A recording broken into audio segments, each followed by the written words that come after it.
అవతల కళ్యాణానికి ఆలస్యం అవుతుంది. త్వరగా వెళ్దాం పదండి. అది కాదభి. మీరు రండి రాహుల్ బాబు, ప్లీజ్ ప్లీజ్ రండి.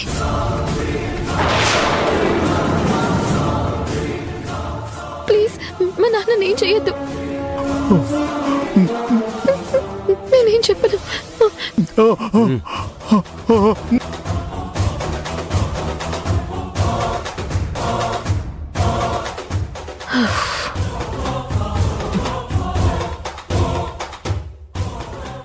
నువ్వు చాలా పెద్ద తప్పు చేశావు. మన టైం బాగుండి నువ్వు టైంకి మావేణి తీసుకొచ్చావు కాబట్టి సరిపోయింది.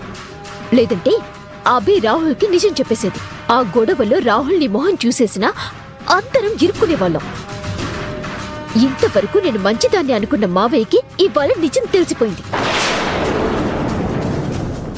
ఇంత చండాలంలోనూ జరిగిన మంచి ఏంటంటే నువ్వు మావయ్యని తీసుకొచ్చి అభిని బెదిరించటం వల్ల అభి ఏమీ చెప్పలేదు. అక్క, నీకు మేం చేసిన దాంట్లో తప్పు మాత్రమే కనిపిస్తుంది. రోజు రోజుకి టైం చెయ్యి దాటిపోతుందనేది నీకు అర్థం కావట్లేదక్క? నీ గురించి ఆలోచించే ఇన్ని రోజులు ఏమీ చేయకుండా చేతులు ముడుచుకుని కూర్చున్నానక్క. ఇంకా అలానే ఉంటే అభి చెయ్యి జారిపోతుంది. అందుకే ఈ పని చేయాల్సొచ్చింది. సరే, జరిగిందేదో జరిగిపోయింది. కళ్యాణం అయిపోయేలోపు అభి రాహుళ్లు విడిపోతారు. ఈ పెళ్లి ఆగిపోతుంది. దానికంతా సిద్ధం చేసే ఉంచాను. నా ప్లాన్ సక్సెస్ అవుతుంది. అంతవరకు నువ్వు ఏం చేయకుండా ఉంటే అంతే చాలు. సరే, ఏం చేస్తావో చెయ్యి. అంతా నీ ఇష్టం. నేనిక్కడే ఉంటే లేనిపోని డౌట్లొస్తాయి.